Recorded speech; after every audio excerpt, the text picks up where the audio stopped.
Alabamos el nombre del Señor. En estos momentos ha llegado la parte central de nuestro programa en esta noche y tenemos con nosotros el privilegio de tener al pastor Esteban Bor. Él me dio permiso para que dijera su nombre en español. Dice, entre los hispanos, Esteban.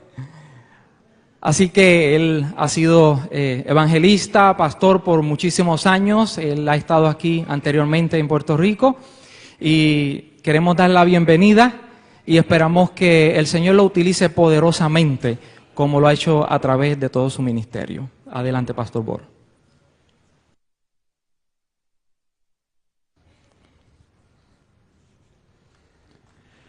Muchas gracias, hermano. Muy buenas noches, hermanos y hermanas.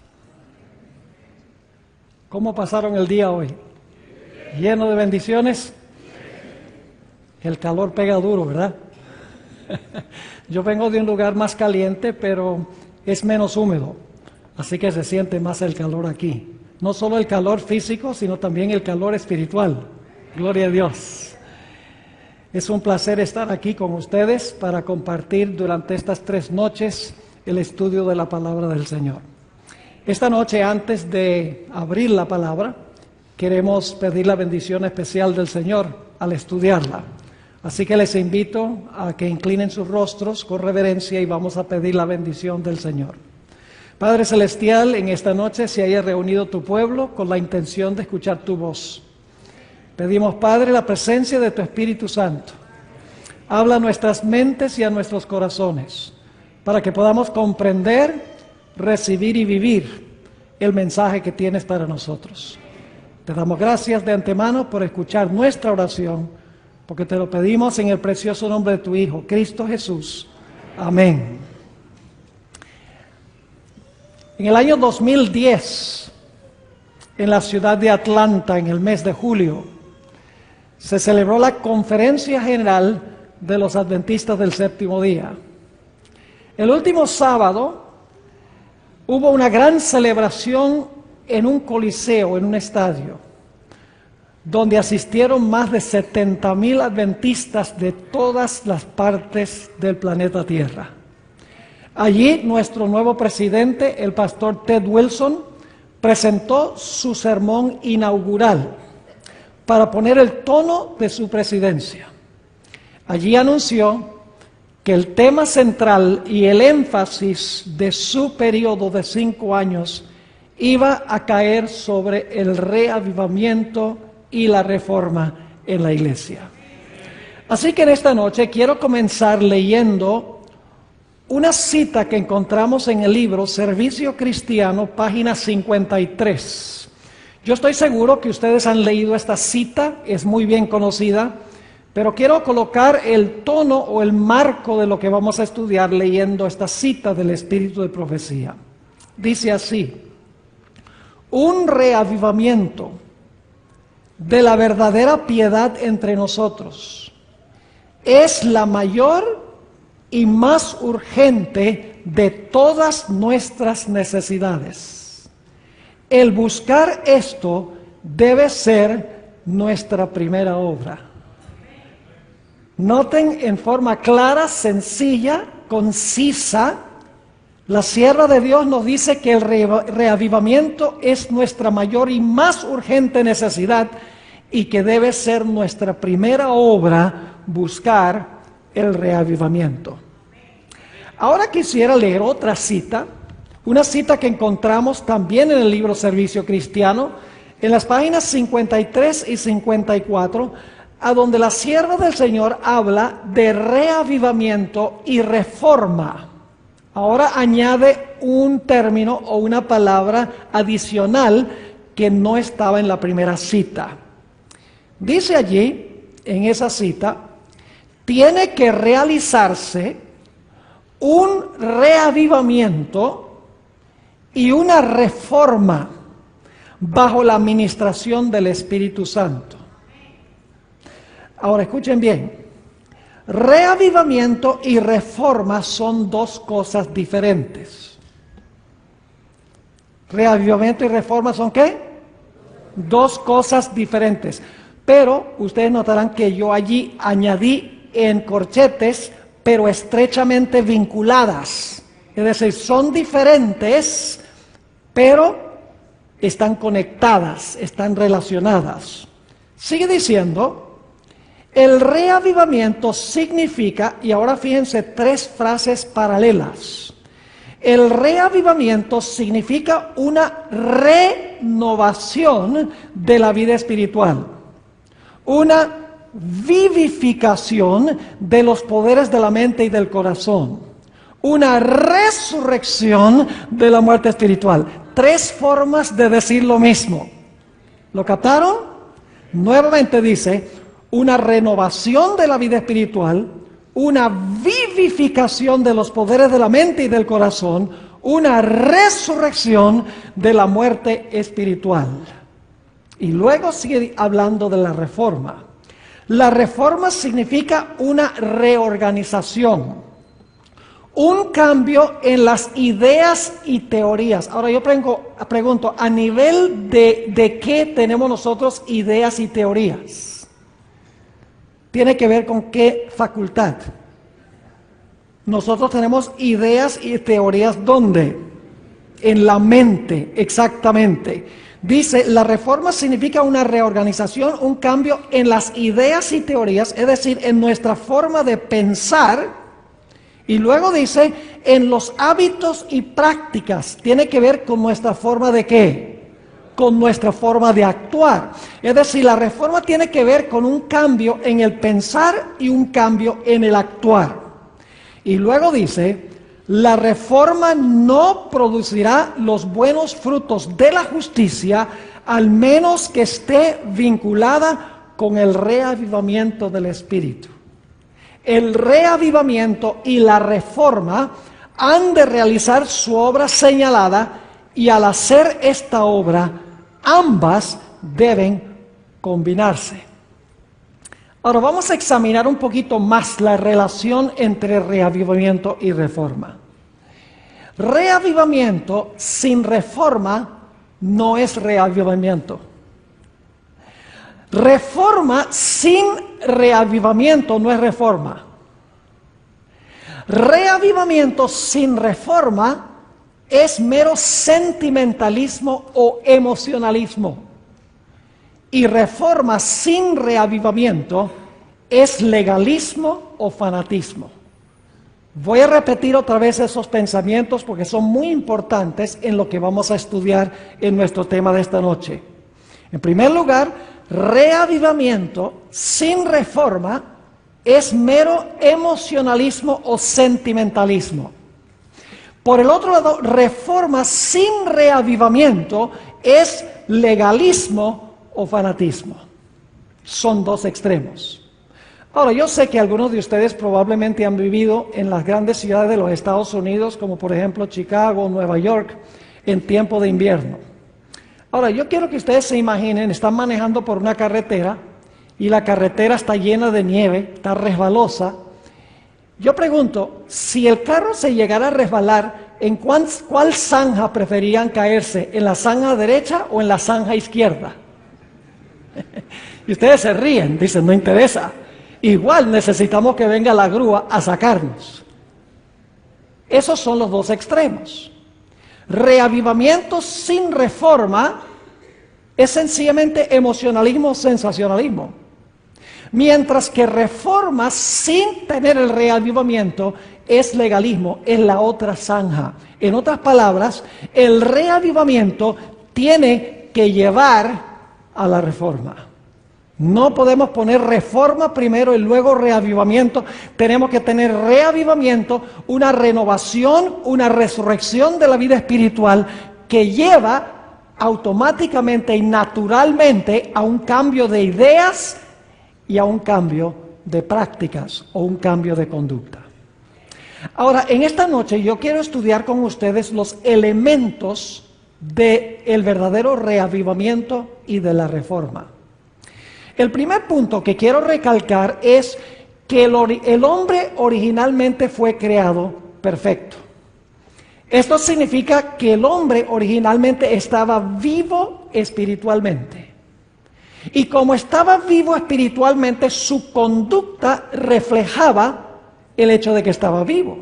Su modo de pensar y su modo de actuar eran perfectos, estaban en armonía con la ley de Dios.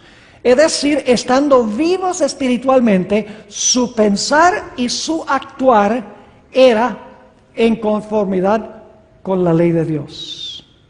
Pero cuando el hombre pecó, el hombre murió espiritualmente. Y cuando murió espiritualmente, su conducta ahora lo reflejó. Su forma de pensar ahora reflejó esa muerte espiritual. Donde cuando el hombre estaba vivo espiritualmente, su pensar y su conducta eran siempre hacia el bien, naturalmente hacia el bien. Cuando el hombre pecó, ahora la muerte espiritual llevó a un cambio en la forma de pensar y un cambio en la forma de actuar. Quiero que abran sus Biblias conmigo al libro de los Efesios, el capítulo 2 y el versículo 1 y 2, y van a darse cuenta cómo están relacionados la muerte espiritual con la conducta. La muerte espiritual lleva a un cambio en la conducta, en la forma de actuar. Dice allí el apóstol San Pablo en Efesios 2 y el versículo 1 y 2, dice, y de ella recibisteis vosotros, que estabais, ¿qué? No lo tenemos en pantalla, pero dice, estabais muertos, esa es la condición, en vuestros delitos y pecados. ¿Se dan cuenta? Muertos lleva ¿a qué cosa? A delitos y pecados. Y luego sigue diciendo, en que otro tiempo anduvisteis. Tiene que ver, la palabra andar en la Biblia tiene que ver con conducta, conforme a la condición de este mundo, conforme al príncipe de la potestad del aire, el espíritu que ahora obra en los hijos de desobediencia. Este texto nos dice que estando muertos, anduvisteis conforme a la condición de este mundo. Es decir, la muerte espiritual nos lleva a actuar mundanalmente en nuestra conducta. Ahora, noten lo que dice en Colosenses el capítulo 2 y el versículo 13. La misma idea, que la muerte espiritual lleva a una conducta en desarmonía con la ley de Dios. Colosenses el capítulo 2 y el versículo 13. Dice, y vosotros estando muertos, fíjese es la condición nuevamente, estando muertos en pecados y en la incircuncisión de vuestra carne, ahí está la conducta, ahí está en la forma de actuar.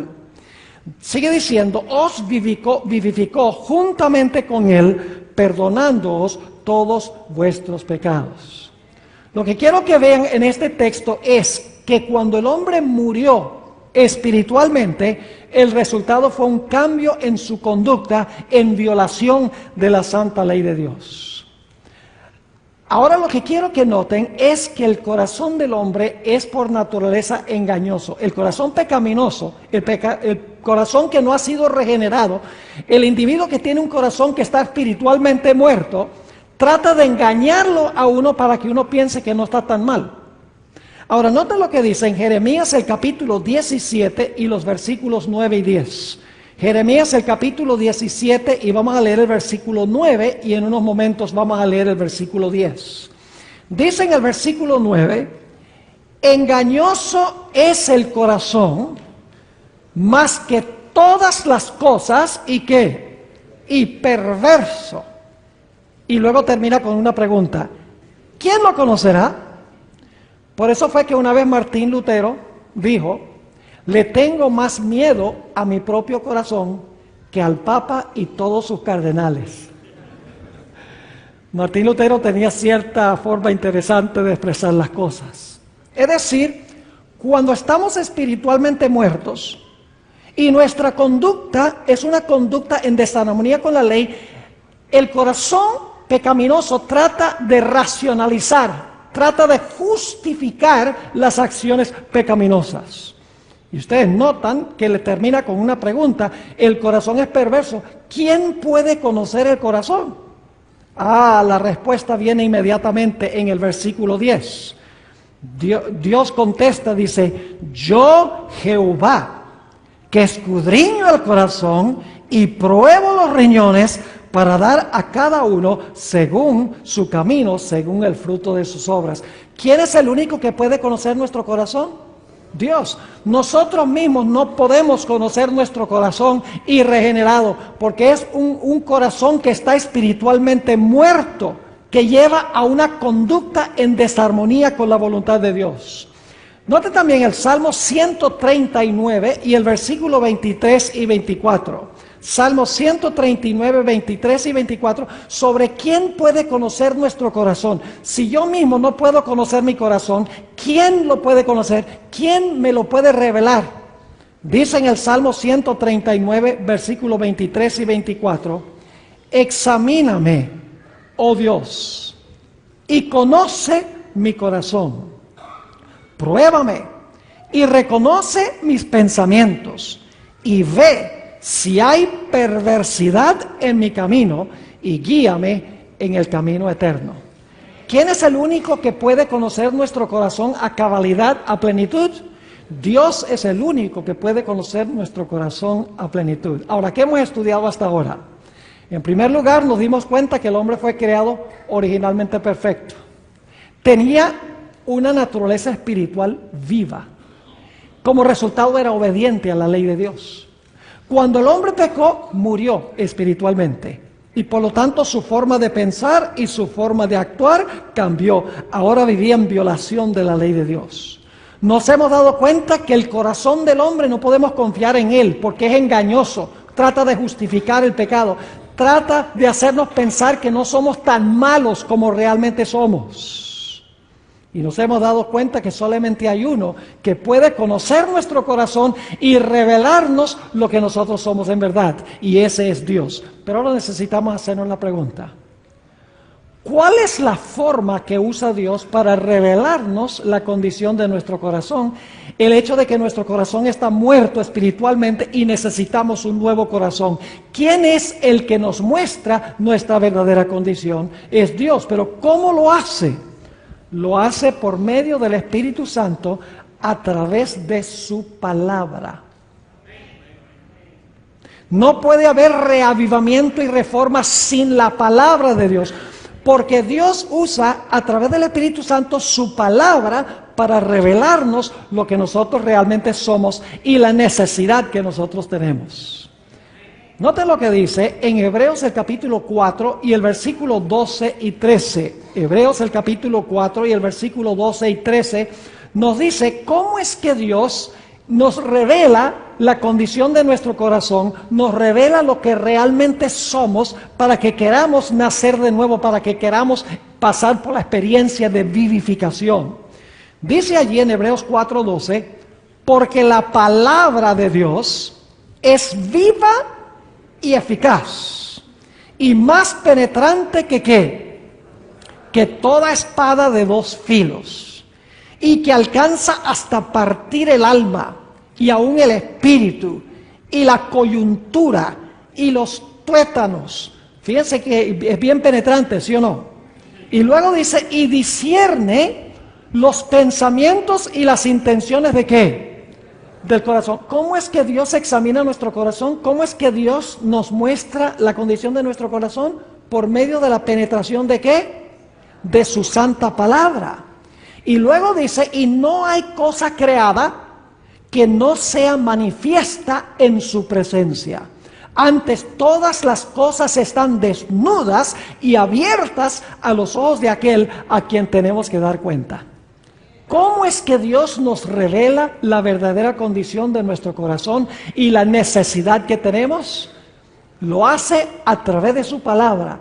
Su palabra, como espada de dos filos, entra, penetra hasta las profundidades del ser, nos muestra lo que somos y la gran necesidad que nosotros tenemos. Quiero compartir con ustedes un ejemplo para que podamos entender cómo funciona este asunto de la espada, penetrar y revelarnos nuestra condición para que podamos experimentar el reavivamiento o una renovación de la vida espiritual. Quiero leerles un informe que escribió un hermano que se llama L.D. Fleming. Él asistió a una serie de conferencias que dio Guillermo Miller al comienzo de la historia de la iglesia adventista. El pastor Miller estaba predicando en una ciudad que se llama Portland, en el estado de Maine. Y él describe cómo eran las reuniones de Guillermo Miller. Recuerden la ilustración de la espada de dos filos que penetra y entra y discierne y busca y revela lo que está en el corazón. Así describe la reunión del hermano Miller, de Guillermo Miller. Todo está avanzando poderosamente. Anoche unas 200 personas pidieron oración y el interés parece estar cada vez más en aumento. Toda la ciudad está agitada. Los sermones del hermano Miller no asustan en lo más mínimo a sus oyentes. Al contrario, los que están alarmados son aquellos que no quieren venir a escuchar. Muchos de los que se mantienen alejados y se oponen parecen estar aturdidos o aún alarmados. Pero aquellos que escuchan con sinceridad no se sienten ni aturdidos ni alarmados. Ahora escuchen. El interés que despiertan sus sermones es de índole serena y desapasionada. Lo que quiere decir es que cuando él predica la gente no anda dando saltos y aleluya y gloria a Dios y emocionándose todos, no.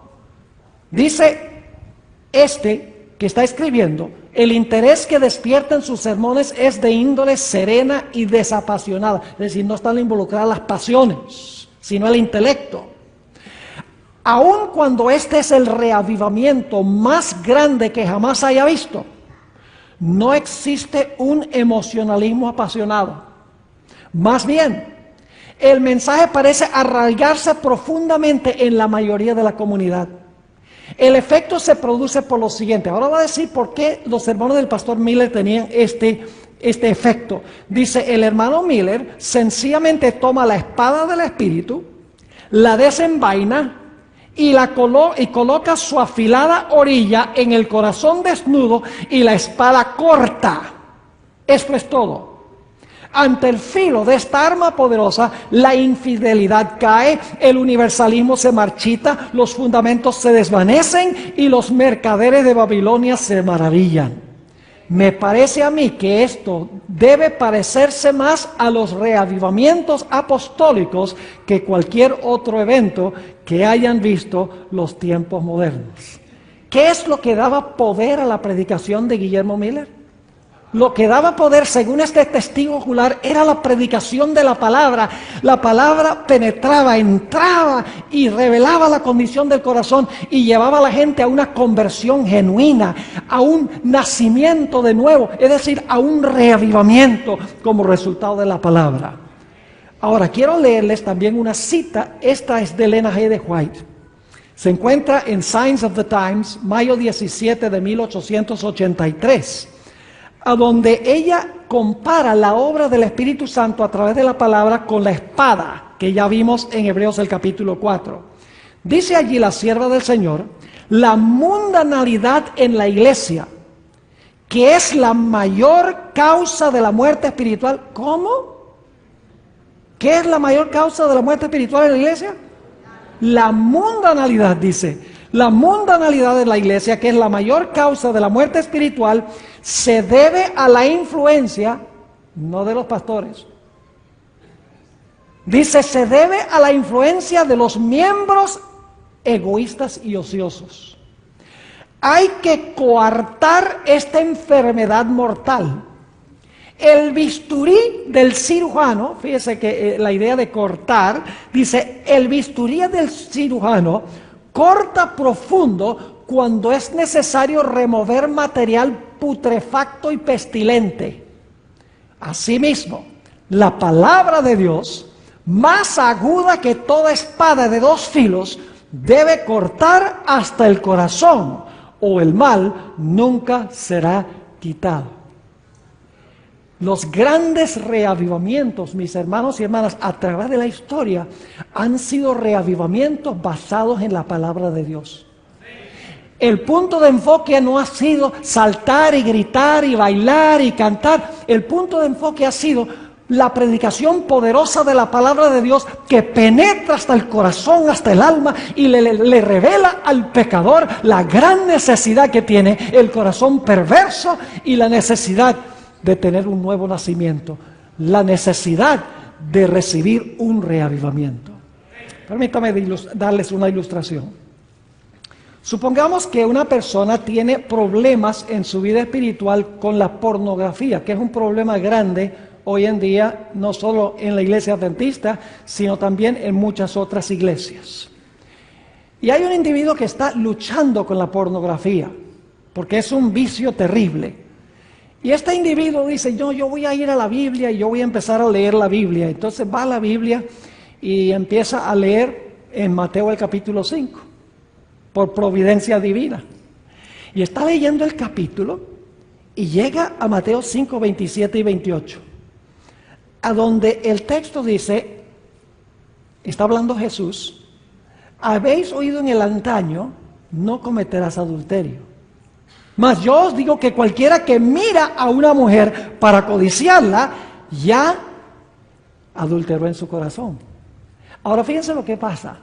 Este individuo fue a la Biblia y empezó a leer la Biblia y ahora la Biblia lo está leyendo a él. Porque la Biblia le está diciendo, ese eres tú. Ese es el problema que tienes tú.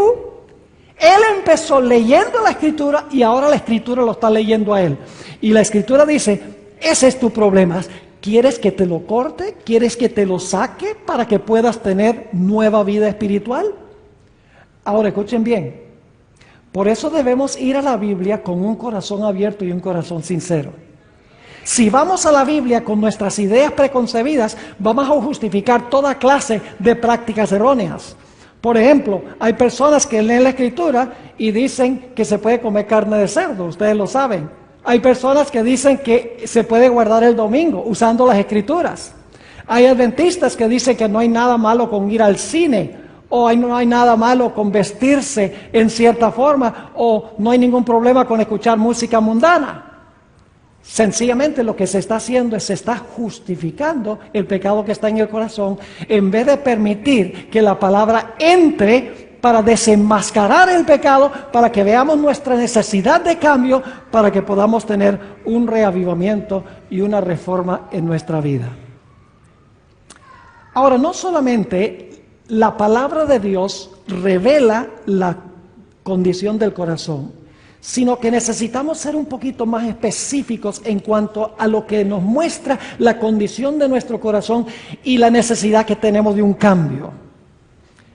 Vayan conmigo al Salmo 19 y vamos a leer el versículo 7. Por mucho tiempo yo leía este versículo y me dejaba un poco perplejo, un poco confundido.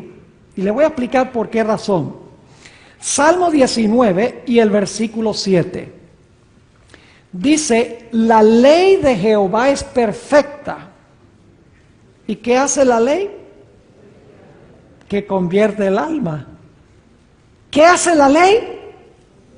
Convertir el alma. Y yo decía, bueno, ¿acaso Dios no es el que convierte? ¿No es el Espíritu Santo el que convierte? ¿Cómo es que la ley es la que convierte el alma? Y luego leí en el libro Reflejando a Cristo, página 215, esta cita del Espíritu y Profecía. Dice la sierva del Señor, únicamente cuando se restaure la ley de Dios a su debido lugar, habrá entre el pueblo profeso de Dios un reavivamiento de la fe y de la piedad primitiva. ¿Cómo? ¿Solo cuando qué? Solo cuando se restaure la ley de Dios a su debido lugar, habrá entre el pueblo profeso de Dios un reavivamiento de la fe y de la piedad primitiva. Y nos preguntamos, ¿qué hay en la ley que convierte el alma? ¿Qué es lo que hay en la ley que trae un reavivamiento de la piedad primitiva? La respuesta es, hermanos y hermanas, que la ley en realidad es un reflejo de Cristo. A veces el problema es que separamos la ley de Cristo. Y pensamos de la ley como una lista de 10 reglamentos que dio Dios en tablas de piedra.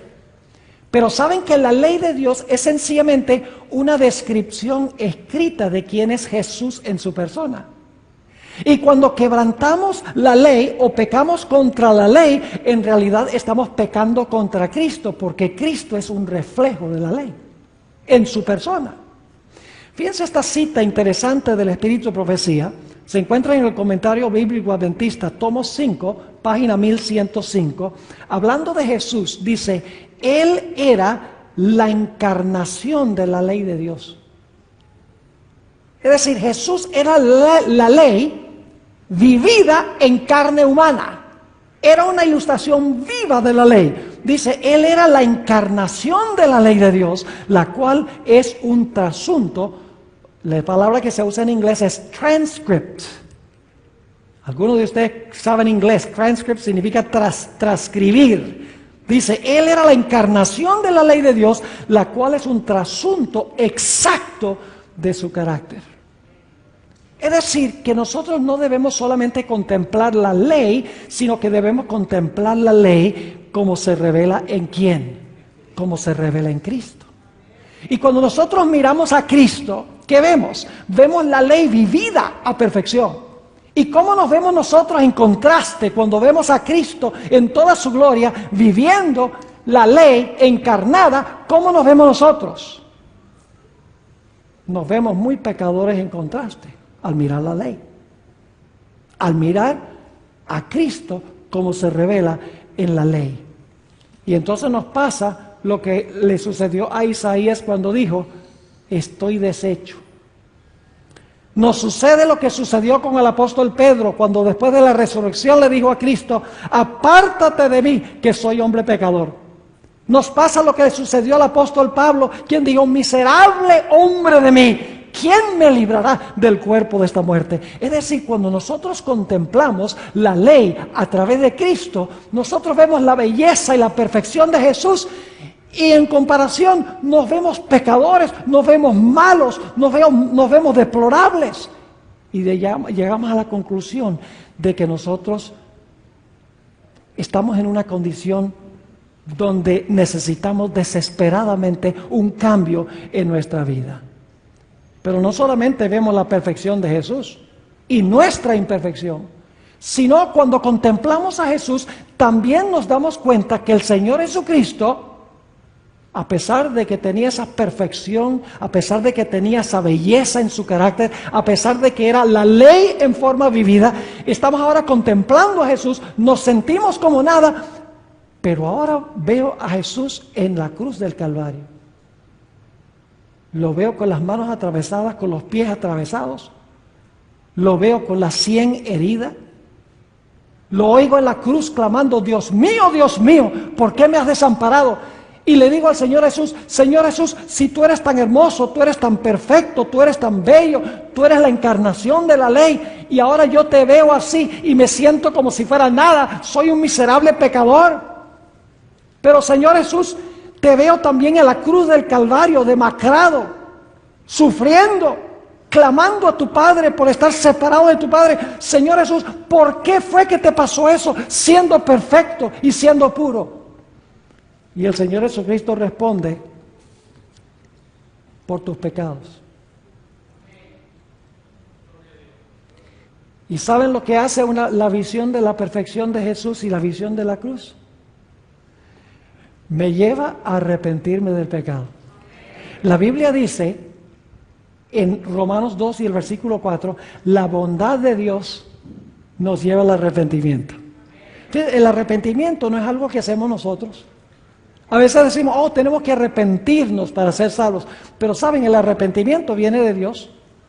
Nos dice en Romanos 2 y el versículo 4 que la bondad de Dios nos lleva al arrepentimiento. Nos dice en Hechos 5:31 que Dios da arrepentimiento a Israel. Es decir, cuando nosotros vemos a Jesús colgado en la cruz del Calvario, ese ser perfecto, quien es la encarnación perfecta de la ley de Dios, y lo oímos clamando en el Getsemaní, si puede pasar esta copa de mí, lo vemos sudando gotas de sangre, lo vemos clamando en la cruz, Dios mío, ¿por qué me has desamparado? Le decimos, Señor Jesús, ¿por qué te pasó esto? Y el Señor Jesucristo dice, por tus pecados. Y cuando yo contemplo a Jesús, mis hermanos y hermanas, ahora yo veo la maldad de mi corazón. Veo mi gran necesidad.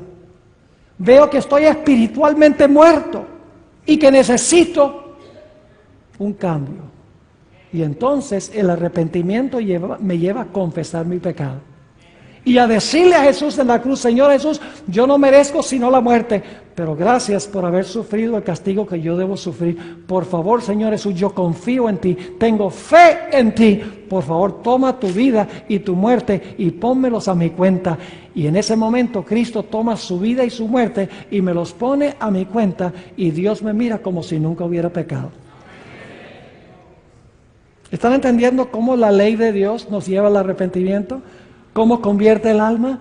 Porque la ley es Cristo en forma vivida. Es cuando contemplamos al Cristo como revela en carne humana la ley, como vemos nuestra maldad y nuestra necesidad y el amor de Cristo Jesús por nosotros. ¿Y saben lo que sucede? En el momento en que nosotros llegamos a ver a Cristo Jesús en la ley y en su palabra, su sufrimiento, su santidad y su perfección, y al verme yo un deplorable pecador, en contraste, en ese momento me arrepiento, confieso mi pecado, manifiesto mi confianza en el Señor Jesucristo, y en ese momento se realiza la vivificación del ser humano. En ese momento viene la resurrección espiritual, lo que la Biblia llama conversión. Noten lo que dice en el libro de Tito, el capítulo 3 y el versículo 5. Tito, el capítulo 3 y el versículo 5. Habla del momento de la conversión. Dice: no por obras de justicia que nosotros habíamos hecho, mas por su misericordia nos salvó, por el lavacro, escuchen bien, de la regeneración y de la ¿qué? Y de la renovación del Espíritu Santo. Y entonces experimentamos el reavivamiento. Hermanos y hermanas, no puede haber reavivamiento sin predicar la palabra de Dios, sin predicar la ley de Dios como se revela en Cristo Jesús, porque eso es lo que muestra nuestra gran pecaminosidad, muestra la santidad de Jesús y muestra el sacrificio que Jesús hizo por nosotros. Y cuando eso sucede, mis hermanos y hermanas, decimos: yo soy un miserable pecador, ¿quién me va a librar? En ese momento se realiza una resurrección espiritual en mi vida. Y escuchen bien, cuando se realiza esa resurrección espiritual en mi vida, del reavivamiento ahora fluye reforma. Saben que una reforma, hay mucha gente que son reformistas, pero nunca han sido vivificados. Son fariseos. Y siempre están buscando decir: mira, ese se comió un pedazo de carne. No me entiendan mal. Debemos practicar la reforma por salud, pero siempre están buscando criticar a otras personas. Esa es la característica primordial del fariseo. El fariseo, en vez de preocuparse por su propia vida espiritual, siempre se está preocupando por la vida espiritual de los demás y comparándose él con los demás. Pero les digo que cuando hemos sido convertidos, cuando hemos pasado por el reavivamiento que viene como resultado de contemplar la ley como se revela en Cristo Jesús, su bondad, la belleza de su carácter, cómo se dio por nosotros, viene una renovación de nuestra mente y de nuestro corazón. Y ahora de el reavivamiento fluye naturalmente una reforma. Noten el conflicto de los siglos, página 515, conflicto de los siglos, página 515. Escuchen lo que dice la sierva del Señor. Una reforma en la vida es la única prueba segura de un verdadero arrepentimiento. ¿Cuál es la prueba segura de un verdadero arrepentimiento? Dice ella: una reforma en la vida. Y fíjense que dice en la página 514 y 515, está hablando de los que una vez eran mundanos y que pasaron por la experiencia del nuevo nacimiento. Dice: amaban lo que antes aborrecían y aborrecían lo que antes amaban. Los orgullosos y tercos se volvieron mansos y humildes de corazón. Los vanidosos y arrogantes se volvían serios y discretos. Los profanos se volvían piadosos. Los borrachos, sobrios. y los corrompidos puros. Las vanas costumbres del mundo eran desechadas. Es decir, el reavivamiento llevaba a una ¿qué? A una reforma o a un cambio en la vida. Pero ahora escuchen lo que voy a decir. El cambio que se realiza en la vida no es un cambio que se realiza instantáneamente en su totalidad.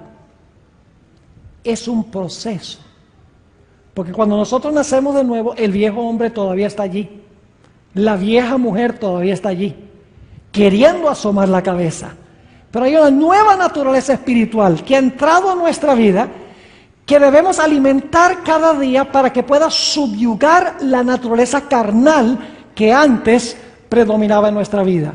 Es decir, que después de nosotros pasar por el reavivamiento, por una resurrección espiritual, ahora es necesario cada día alimentar la naturaleza espiritual. Note lo que dice 2 Corintios, el capítulo 3 y el versículo 18. 2 Corintios 3, 18. Es un texto muy bien conocido, se cita muy a menudo. Dice allí el apóstol Pablo: por tanto nosotros todos, mirando a cara descubierta, como en un espejo, la gloria del Señor, somos, y ustedes notan que ahí puse en corchetes, estamos siendo, porque el tiempo del verbo es progresivo, debería ser, por tanto nosotros todos, mirando a cara descubierta como en un espejo la gloria del Señor, estamos siendo ¿qué? Transformados de gloria en gloria en la misma semejanza como por el Espíritu del Señor. ¿Cómo somos transformados de gloria en gloria? Somos transformados de gloria en gloria mirando a cara descubierta la gloria del Señor. ¿Y saben lo que sucede? Cada día que yo contemplo más a Jesús, más pecador me veo. Y más entiendo el amor de Jesús. Porque al contemplar su cruz, yo me doy cuenta que a pesar de que Jesús es santo y perfecto, tomó mis pecados sobre sí mismo. Y cada día renuevo o alimento esa naturaleza espiritual que ha nacido en mi vida de día en día. ¿Y saben lo que es interesante? Ya el pastor no tiene que decirme cómo vestir. Ya el pastor no tiene que decirme cómo comer o no comer. Ya no tiene que decirme qué programas se pueden ver y qué programas no se pueden ver en televisión. Ya no tiene que decirme qué clase de música tengo que escuchar o no escuchar. Ya la persona no siente el deseo de cambiar por ganarse el cielo o por evitar el infierno, sino sencillamente la vida cambia porque no quiero ofender a mi querido Jesús. Porque su cruz demuestra lo que el pecado costó. Y yo le digo a veces a los jóvenes, cuando van al cine para ver una película donde hay violencia y donde hay espiritismo y hay sexo ilícito, lo que yo les digo es, mire, por eso fue que murió Jesús. ¿Sí o no? Por ese acto de ir a ver esa película murió Jesús. Porque nosotros somos transformados por lo que nosotros ¿qué? Por lo que nosotros contemplamos. Así es que alimentamos nuestra nueva vida, nuestra vida espiritual. Es decir, nacer de nuevo no es lo último, es el primer paso. Luego, después de la renovación espiritual, después de la resurrección espiritual, al contemplar la cruz de día en día, llego a odiar más el pecado y llego a amar más a Jesús. Yo viví en Venezuela mucho tiempo, la tierra de Coronado. Aunque yo no viví en el área donde él vive, eso es un peladero. Eso no hay sino chivos y burros ahí. Pero tiene su belleza, tiene los médanos, cerca los médanos de Coro, estuvimos allí disfrutando. Pero cuando yo viví en Venezuela, tenía un hobby. El hobby era el de cazar mariposas. Y esto era cuando yo era niño. Y era un hobby que me gustaba muchísimo. Y llegué a ser casi un profesional, un entomólogo profesional. Un entomólogo es uno que estudia los insectos. Y descubrí muchas cosas en cuanto a las mariposas. ¿Saben? La palabra que se usa allí en 2 Corintios 3:18, donde dice estamos siendo transformados, la palabra transformados allí es la palabra metamorfoo. Te pregunta, ¿qué es una metamorfosis? Una metamorfosis es una transformación radical. Por ejemplo, un gusano. ¿Saben que una mariposa tiene 2 nacimientos? Primero nace como ¿qué? Como gusano. Y el gusano se arrastra por el suelo. Y el gusano come del árbol o de la planta, la mata, a donde fueron colocados los huevos de la madre mariposa. Y el gusano crece a medida que come y se vuelve un gusano bien grandote, pero sigue siendo gusano. Pero luego el gusano se sepulta en una crisálida o en un capullo.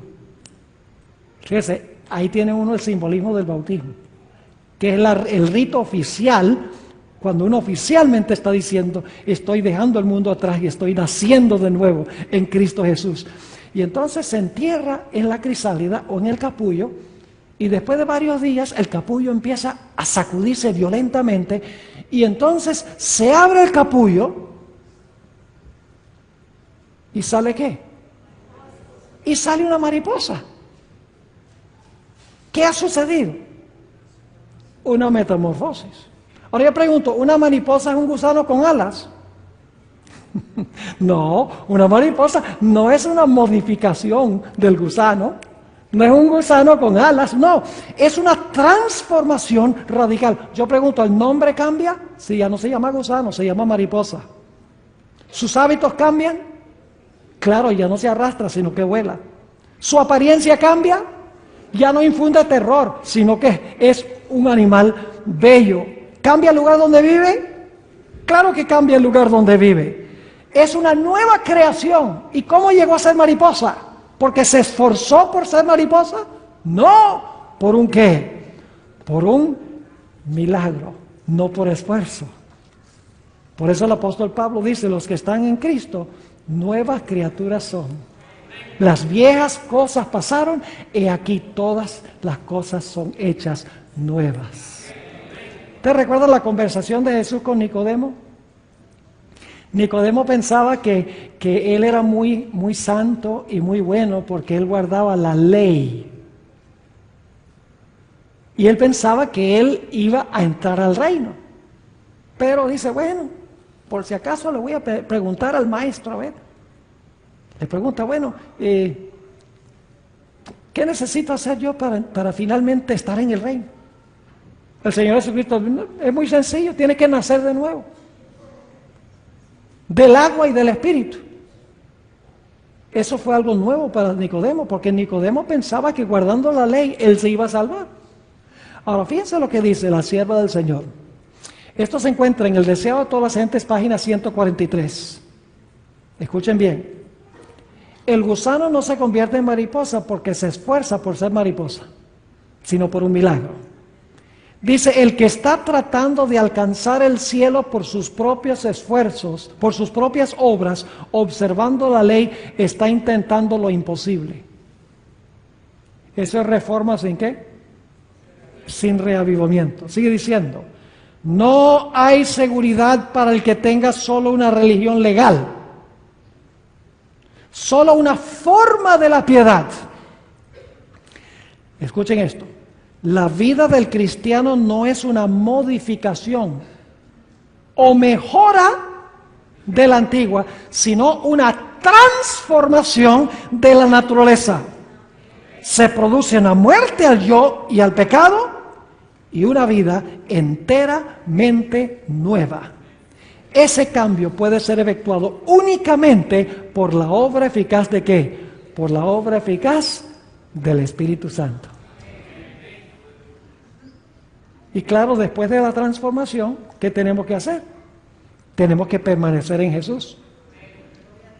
Y déjenme darles una ilustración para que puedan entender.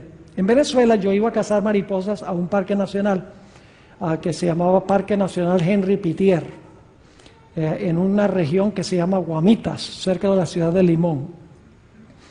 Y yo recuerdo la primera vez que fui a ese parque nacional, yo llevaba mi malla de cazar mariposas, mis tablitas, llevaba mi frasco de veneno, tetracloruro de carbono, que uno mete la mariposa y ¡pif! Se abre la sala y está muerta en solamente 1 o 2 segundos. Es mortal. Y yo entré con la malla y veo esta mariposa azul, de esas grandes, y dejo todo allí y me pongo a perseguir esa mariposa. Y es de esa clase de mariposa donde uno le tira la malla y sube, y luego le tira la malla y baja. No vuela derecho, sino para arriba y para abajo, para arriba y para abajo. Y bueno, yo estaba tropezándome con las matas y con los árboles y medio cayéndome con piedras. Y yo vi que el que atendía al Parque Nacional estaba parado ahí, estaba riéndose. Y entonces pues no pude agarrar la mariposa, entonces me dice, ¿qué estás haciendo? Le digo, estoy cazando mariposas. Dice, ¿y por qué te estás matando? Dice, lo único que tienes que conocer es la debilidad de esa mariposa. Y le digo, bueno, ¿y cuál es la debilidad? Ah, le gusta mucho los guineos. Ah, le gusta, y mientras más maduro, más le gusta. Ah, así es la cosa. Dice, cómprate un guineo, lo traes y lo pones en el suelo y te vas media hora y regresas, vas a ver varias de esas mariposas ahí paradas en el guineo. Interesante, digo yo. Y me fui, puse el guineo, me fui. Y regresé y había 6 mariposas de esas azules paradas ahí sobre el guineo. Y fue facilito, con la malla, ¡pum! Se la puse encima, 6 mariposas de un solo golpe, sin nada de esfuerzo. Yo dije, eso está bueno. Ahora, fíjense lo que sucedió. Pasé varios años sin ir a ese parque nacional. Después de varios años regresé. Entré con mi malla y con mi frasco y con todo mi equipo. Y cuando entré por la puerta del parque, estaba el ranger, el que estaba atendiendo el parque, y me dice, ¿para dónde vas con eso? Y yo le dije, no, voy a cazar mariposas. Él dice, no puedes cazar mariposas aquí.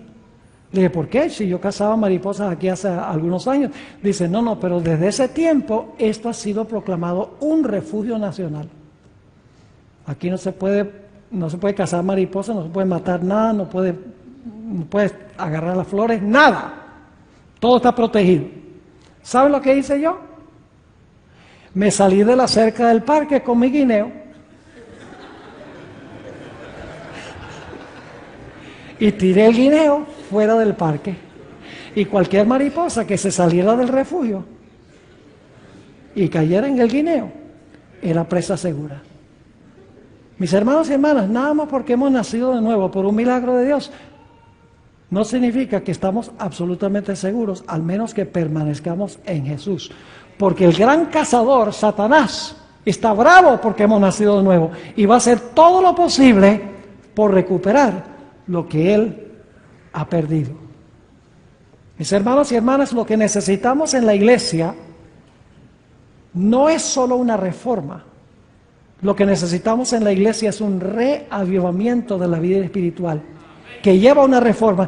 Y el reavivamiento no puede venir sin hacer que la palabra de Dios sea central, sin hacer que la ley de Dios sea central, sin que dediquemos tiempo para meditar y dejar que la palabra entre. La palabra, dicho sea de paso, es Jesús, que entre, que busque el pecado, que lo corte y lo saque antes de que el cáncer del pecado nos mate a nosotros.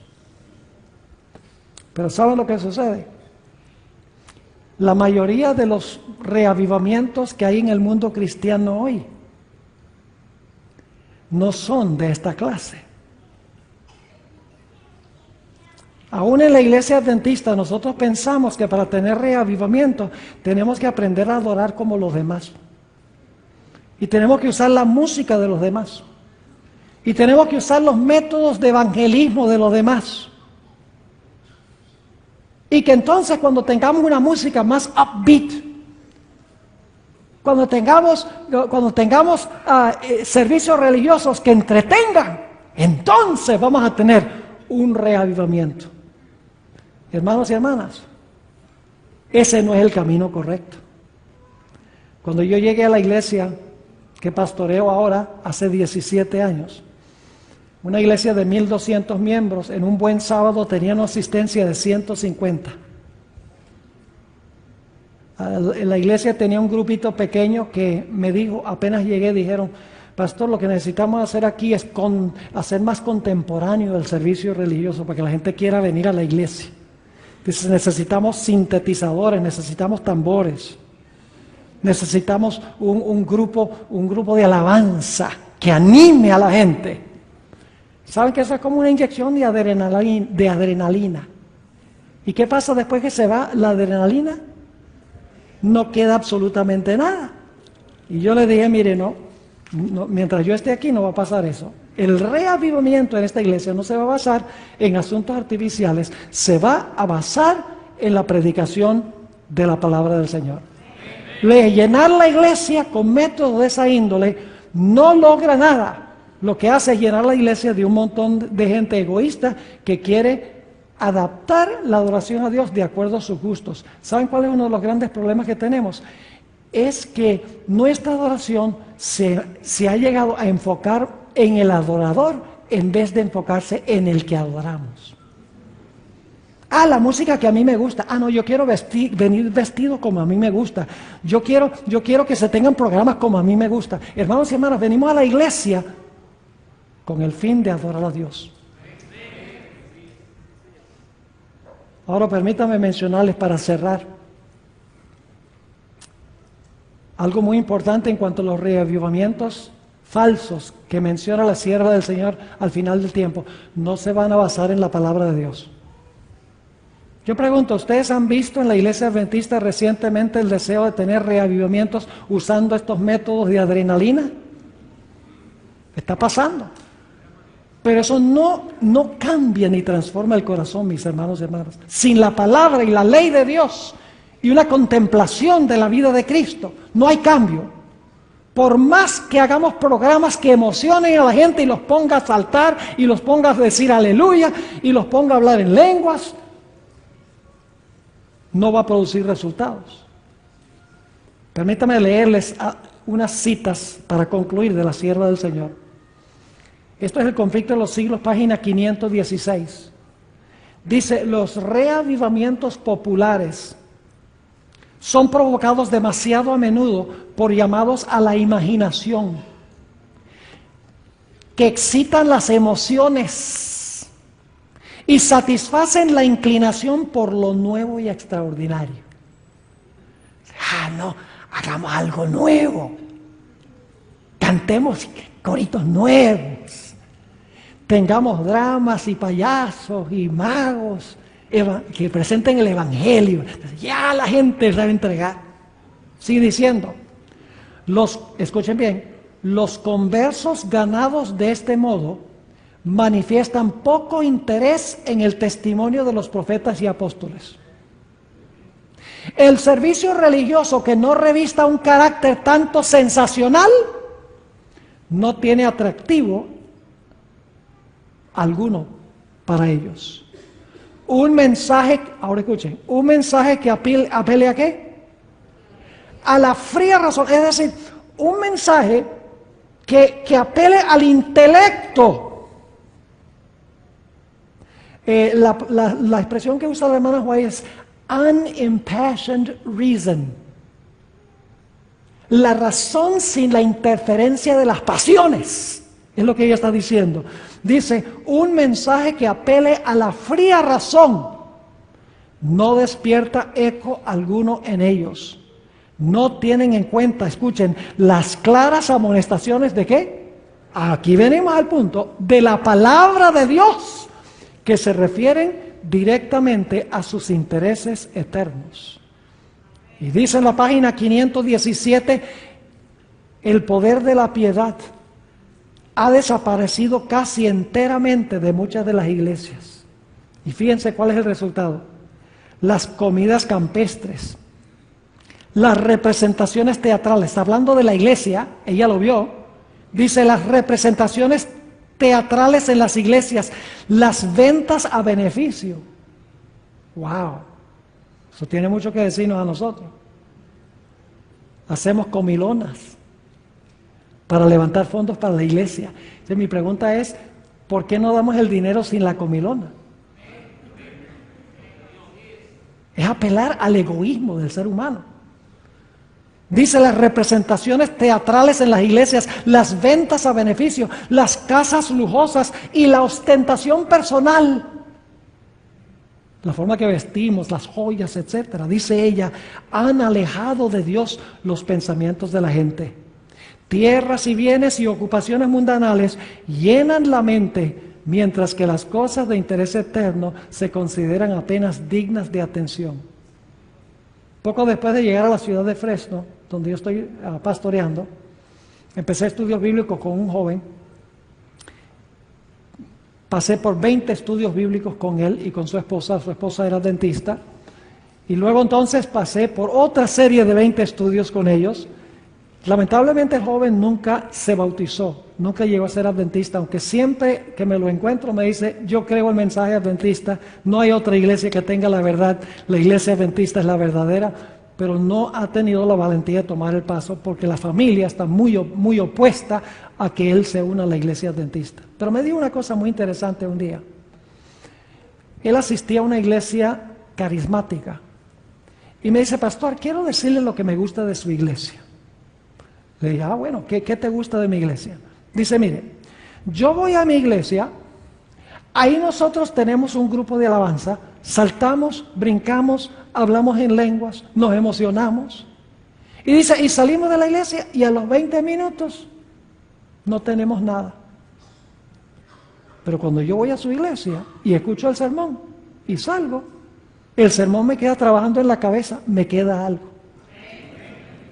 Fíjese que un individuo carismático, no adventista, entendía el poder que hay en la palabra de Dios, en contraste con estos otros métodos que son como echarle gasolina al fuego.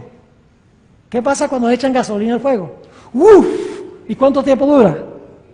No dura nada. Cuando se va la gasolina, se fue el fuego. Ahora escuchen. Vamos a terminar con esta cita del Espíritu Profecía. La hermana White dice que en los últimos días va a haber un gran reavivamiento verdadero. Yo creo que nosotros estamos entrando en ese tiempo ahora. Y le voy a decir en un momento por qué razón. La página 517 dice la sierva del Señor, conflicto de los siglos, a pesar del decaimiento general de la fe y de la piedad, hay en esas iglesias, no está hablando de la iglesia adventista, sino en las iglesias, verdaderos discípulos de Cristo. Gloria a Dios. Y dice, antes que los juicios de Dios caigan finalmente sobre la tierra, habrá entre el pueblo del Señor un reavivamiento de la piedad primitiva, cual no se ha visto nunca desde los tiempos apostólicos. De eso estamos hablando esta semana. El Espíritu y el poder de Dios serán derramados sobre sus hijos. Entonces, muchos se separarán de esas iglesias en las cuales el amor de este mundo ha suplantado al amor de Dios y de su palabra. Muchos, tanto ministros como laicos, aceptarán gustosamente esas grandes verdades que Dios ha hecho proclamar en este tiempo. Fíjense, esas grandes verdades que Dios ha hecho proclamar en este tiempo a fin de preparar a un pueblo para la segunda venida del Señor. Cuando la hermana White dice esas grandes verdades que Dios ha hecho para proclamar en este tiempo, está hablando de verdad presente, a fin de preparar un pueblo para la venida del Señor. ¿Ustedes creen que el diablo sabe que ese reavivamiento está a la vuelta de la esquina? Ajá, que sí, ¿qué? ¿Y qué va a hacer el diablo? Lo está haciendo. La mayor evidencia de que el verdadero reavivamiento está a las puertas es lo que les voy a leer ahora para terminar. Dice, el enemigo de las almas desea impedir esta obra. Él no quiere un verdadero reavivamiento. Dice, el enemigo de las almas desea impedir esta obra. Y antes que llegue el tiempo para que se produzca tal movimiento, es decir, el reavivamiento verdadero, tratará de impedirla introduciendo una falsificación. Lo estamos viendo en el mundo cristiano y en muchas iglesias adventistas, lamentablemente, mis hermanos. Ahora escuchen, hará aparecer como que la bendición especial de Dios es derramada sobre las iglesias que pueda colocar bajo su poder seductor. Y yo pongo aquí entre corchetes, va a haber mucho amor, grandes multitudes, grandes templos, grandes predicadores, gran emoción y gran entusiasmo. Lo vemos. Dice, allí se manifestará lo que se considerará como un gran interés por lo religioso. Multitudes se alegrarán de que Dios esté obrando maravillosamente en su favor, cuando en realidad la obra provendrá de otro espíritu, bajo un disfraz religioso. Escuchen bien, bajo un disfraz religioso, Satanás tratará de extender su influencia sobre el mundo cristiano. Eso lo estamos viendo. Y la sierva de Dios dice que inmediatamente antes del reavivamiento genuino iba a haber esta falsificación. Y lo estamos viendo hoy. Es una de las evidencias de que el más grande reavivamiento de la historia de la iglesia pronto va a ocurrir. Mis hermanos y hermanas, sin embargo, el diablo quiere impedir que este reavivamiento se realice. Por eso el diablo hace que nosotros basemos nuestros servicios religiosos en toda clase de adornos, que los centremos en la música, el entretenimiento, entre tantas otras cosas, porque él sabe que cuando se predica la palabra de Dios con poder, las vidas cambian. Por lo tanto, trata de ocultar la palabra de Dios usando muchos otros métodos, porque él sabe que esos métodos no alcanzan hasta partir el alma, como dice la Sagrada Escritura. Mis hermanos y hermanas, estamos en el umbral mismo del tiempo del fin. Estoy convencido de eso. Y nosotros tenemos que tomar una decisión de que vamos a dedicar nuestro tiempo a lo que va a edificar nuestra vida espiritual. Vamos a tener que dejar de escuchar muchas cosas, dejar de ver muchas cosas, y vamos a tener que dedicar nuestro tiempo a contemplar a Cristo Jesús en su palabra, su santidad y su amor por nosotros. Y mis hermanos y hermanas, cuando la iglesia hace eso, el diablo tiembla. Mi oración es que esta semana sea de beneficio espiritual, para que eso pueda ser una realidad en la iglesia de Bellavista y en las demás iglesias que están representadas aquí. Antes de tener nuestra oración, quisiera mencionarles que el tema de mañana va a ser supremamente importante. Vamos a tratar un tema un tanto controversial. El hermano Coronado es el hombre de la música. Yo no soy músico profesional, toco la trompeta, sé leer música, sé de teoría musical, pero no soy músico. Pero hice una investigación en cuanto a un campestre muy famoso que se hizo en la iglesia adventista en el año 1900, en el estado de Indiana, donde se estaba enseñando una teología que se conoce como la doctrina de la carne santificada, una herejía. Lo acompañó un estilo de adoración muy interesante. Yo he hecho una investigación intensa, profunda de lo que sucedió allí. Y cada vez que yo pienso en esto, yo tiemblo al ver cómo en muchas de nuestras iglesias estamos siguiendo en los pasos de lo que pasó allí en ese campestre. Debemos venir mañana, mis hermanos y hermanas, para escuchar este tema tan importante, para saber el trasfondo de mucha de la música que se está usando hoy en la iglesia y por qué es que se está usando. Es un tema que podría decirse que es un tanto controversial. Yo no vengo aquí a despertar controversia, pero la verdad de Dios siempre levanta controversia. Cuando no levanta controversia es porque toda la gente está calmada y toda la gente está tranquila. Escuchen bien, solo hay una cosa peor que la división, y es la unidad sobre un fundamento falso. ¿Ustedes escucharon lo que dije? Solo hay una cosa peor que la desunión, y es la unión sobre un fundamento falso. Tenemos que estar seguros que si vamos a estar unidos, estamos unidos sobre un fundamento sólido y seguro.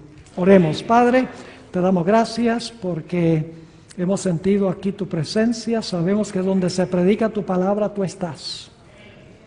Te pido, Señor, que tomes lo que hemos estudiado, lo grabes en nuestras mentes y en nuestros corazones. Te doy gracias, Padre, por todas las personas que están viendo y escuchando esta programación a través del internet, a través del radio. Te ruego, Señor, que el Espíritu que hay aquí también lo haya en todos los lugares que están escuchando. Padre, queremos ese reavivamiento y esa reforma genuina en tu iglesia. Será espectacular ver cómo tu iglesia, por el poder de Dios, va a conmover el mundo. Padre, anhelamos que llegue ese día. Haznos parte de ese gran movimiento. Te lo pedimos en el precioso nombre de tu Hijo, Cristo Jesús. Amén. Quería anunciarles antes de entregar el púlpito. Algunos me han preguntado en cuanto a materiales. Tenemos algunos materiales disponibles que van a estar a la salida. Si están interesados, hay una mesa especial. Que Dios les bendiga. Nos veremos Dios mediante mañana. Traigan a un amigo o traigan a otro miembro. El Señor al estudiarla. Así que les invito a que inclinen sus rostros con reverencia y vamos a pedir la bendición del Señor. Padre Celestial, en esta noche se haya reunido tu pueblo con la intención de escuchar tu voz. Pedimos, Padre, la presencia de tu Espíritu Santo. Habla a nuestras mentes y a nuestros corazones para que podamos comprender, recibir y vivir el mensaje que tienes para nosotros. Te damos gracias de antemano por escuchar nuestra oración, porque te lo pedimos en el precioso nombre de tu Hijo, Cristo Jesús. Amén. En el año 2010, en la ciudad de Atlanta, en el mes de julio, se celebró la Conferencia General de los Adventistas del Séptimo Día. El último sábado hubo una gran celebración en un coliseo, en un estadio, donde asistieron más de 70,000 adventistas de todas las partes del planeta Tierra. Allí nuestro nuevo presidente, el pastor Ted Wilson, presentó su sermón inaugural para poner el tono de su presidencia. Allí anunció que el tema central y el énfasis de su periodo de 5 años iba a caer sobre el reavivamiento y la reforma en la iglesia. Así que en esta noche yo pregunto, ¿a nivel de qué tenemos nosotros ideas y teorías? Tiene que ver con qué facultad. Nosotros tenemos ideas y teorías, ¿dónde? En la mente, exactamente. Dice, la reforma significa una reorganización, un cambio en las ideas y teorías, es decir, en nuestra forma de pensar. Y luego dice, en los hábitos y prácticas, tiene que ver con nuestra forma de ¿qué? Con nuestra forma de actuar. Es decir, la reforma tiene que ver con un cambio en el pensar y un cambio en el actuar. Y luego dice, la reforma no producirá los buenos frutos de la justicia, al menos que esté vinculada con el reavivamiento del Espíritu. El reavivamiento y la reforma han de realizar su obra señalada, y al hacer esta obra, ambas deben combinarse. Ahora vamos a examinar un poquito más la relación entre reavivamiento y reforma. Reavivamiento sin reforma no es reavivamiento. Reforma sin reavivamiento no es reforma. Reavivamiento sin reforma es mero sentimentalismo. Reavivamiento y una reforma bajo la administración del Espíritu Santo. Ahora escuchen bien. Reavivamiento y reforma son dos cosas diferentes. Reavivamiento y reforma son ¿qué? Dos cosas diferentes. Pero ustedes notarán que yo allí añadí en corchetes, pero estrechamente vinculadas. Es decir, son diferentes, pero están conectadas, están relacionadas. Sigue diciendo, el reavivamiento significa, y ahora fíjense 3 frases paralelas. El reavivamiento significa una renovación de la vida espiritual, una vivificación de los poderes de la mente y del corazón, una resurrección de la muerte espiritual. 3 formas de decir lo mismo. ¿Lo captaron? Nuevamente dice, una renovación de la vida espiritual, una vivificación de los poderes de la mente y del corazón, una resurrección de la muerte espiritual. Y luego sigue hablando de la reforma. La reforma significa una reorganización, un cambio en las ideas y teorías. Ahora quiero comenzar leyendo una cita que encontramos en el libro Servicio Cristiano, página 53. Yo estoy seguro que ustedes han leído esta cita, es muy bien conocida, pero quiero colocar el tono o el marco de lo que vamos a estudiar leyendo esta cita del Espíritu de Profecía. Dice así: un reavivamiento de la verdadera piedad entre nosotros es la mayor y más urgente de todas nuestras necesidades. El buscar esto debe ser nuestra primera obra. Noten en forma clara, sencilla, concisa, la sierva de Dios nos dice que el reavivamiento es nuestra mayor y más urgente necesidad y que debe ser nuestra primera obra buscar el reavivamiento. Ahora quisiera leer otra cita, una cita que encontramos también en el libro Servicio Cristiano, en las páginas 53 y 54, a donde la sierva del Señor habla de reavivamiento y reforma.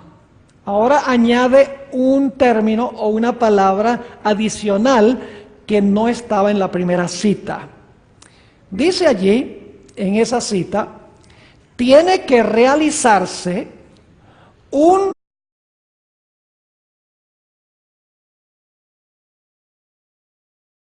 Alabamos el nombre del Señor. En estos momentos ha llegado la parte central de nuestro programa en esta noche y tenemos con nosotros el privilegio de tener al pastor Esteban Bor. Él me dio permiso para que dijera su nombre en español. Dice, entre los hispanos, Esteban. Así que él ha sido evangelista, pastor por muchísimos años. Él ha estado aquí anteriormente en Puerto Rico y queremos dar la bienvenida y esperamos que el Señor lo utilice poderosamente como lo ha hecho a través de todo su ministerio. Adelante, Pastor Bor.